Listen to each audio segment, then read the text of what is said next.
Restorative Practices Using Restorative Dialogue to Repair Harm, Part 2. In the previous video, you were asked to describe how you thought the above interaction would be handled at a school that didn't use a restorative approach.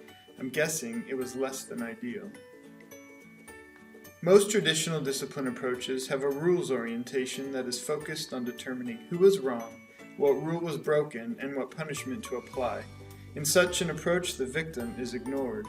Even worse, most traditional approaches attempt to deter problem behavior with harsher and harsher punishments, resulting in nearly 3 million suspensions in a year.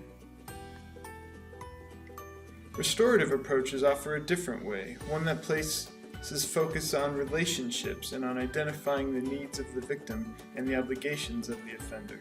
More important than punishments are consequences that repair the harm done. The offender, victim, and school all play a crucial role in determining the best outcome. Begin by asking the offender what happened and what were you thinking at the time. Their response serves as a good indication of their mindset and intentions.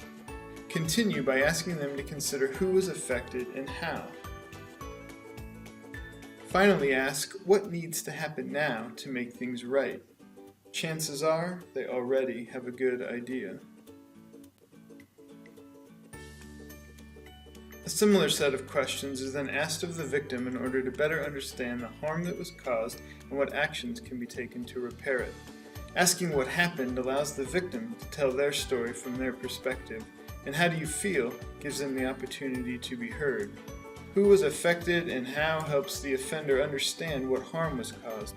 And finally, what needs to happen to make things right ensures that any consequences or action actually does good.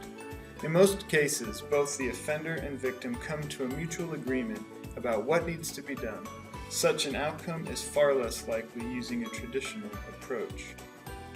Let's take a final look at the scenario involving Jose and Mark. How do you think the outcome would be different using a restorative approach? Add your response to the Padlet below.